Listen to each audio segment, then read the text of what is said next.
Hey guys, today I'm going to be teaching you guys how to make buffalo chicken dip. And with that being said, you can probably guess what my favorite appetizer in the world is. You guessed it, it is buffalo chicken dip. It's not only one of my favorite appetizers, it's probably one of my favorite foods anyway. Um, I actually learned that only two of you guys don't like buffalo chicken dip. Most everybody did. So I'm going to try to change your guys' mind, the ones that didn't like it. I've actually made this so many times with my mom. She was the one who taught me how to make it, so I've made it 1,000 times, and it never gets old. Buffalo chicken dip is just kind of one of those dishes that you can bring to a party, and it's such a crowd pleaser, and it's so easy to make. So today I'm going to be teaching you guys how to make it, what you need, and how just the process of what you need to go through to make it. So first and foremost, you're going to need Frank's Red Hot sauce. This is what it looks like. I personally recommend Frank's for buffalo chicken dip. I have tried a couple other ones and it's just not as good. So, yeah, I would definitely recommend Frank's Red Hot. And actually, Frank's Red Hot just turned 101 years old this year. So, I would imagine buffalo chicken dip or the idea of buffalo chicken dip has probably been around for a little bit. So, that's a pretty cool fun fact I learned. Um, Chicken is the other very important part of this, obviously. This is the kind that I use. It is from Sam's Club, but you can use any chicken that you want.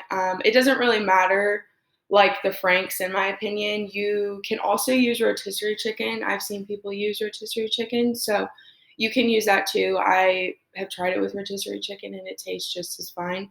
So, yeah, there's really no right or wrong chicken that you can use. I would suggest buying in bulk, like those, like the Sam's Club kind, if you are making like a big portion. So, this recipe, if you need to make it for like a party or something, I recommend making a larger portion and maybe considering going to Sam's and getting bulk.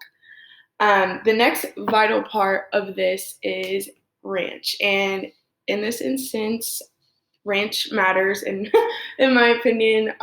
Hidden Valley is the best. I haven't really tried any other ranches, but I just Frank's Red and the ranch really just go so well together. So I prefer it, but you can obviously, like I said, you don't have to use every single ingredient the same as me. Cream cheese is the next ingredient, and this is really the star of what makes it creamy and just gives it that really good texture and good flavor. This is just Kroger brand. It doesn't really matter what kind you use, just as long as it's a block of cream cheese, because that's all you'll need for the recipe. And then the last thing is cheddar cheese. This is optional. Some people don't use it. I personally love it with this. I think it's so much better with cheese. But this is optional because, like I said, some recipes don't use it. So in that case, the recipe is actually 1 can of chicken, 1 cup of Frank's Red Hot sauce, 1 cup of the Hidden Valley, a block of cream cheese, and half a cup of shredded cheese. And then the process, all you have to do is preheat your oven to 350 degrees and then combine all the ingredients like so in the picture with a hand mixer. I really prefer a hand mixer or some type of like standing mixer because it really just like shreds up the chicken really well and it just makes it taste so much better. You can also use a fork, but a fork I think takes a little bit longer. So yeah.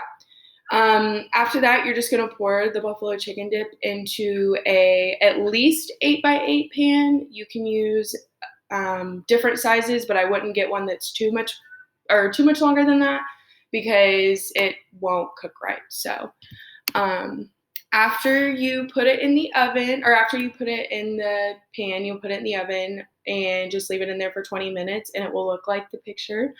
Um, so while you're just sitting there waiting for your buffalo chicken dip, you can sit there and watch it bubble up.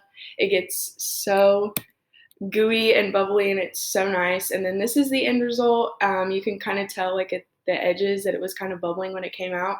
It smells so good. It came out really, really well. I So after you take it out of the oven, I let it cool for 5 minutes at least because obviously it just came out of a hot oven.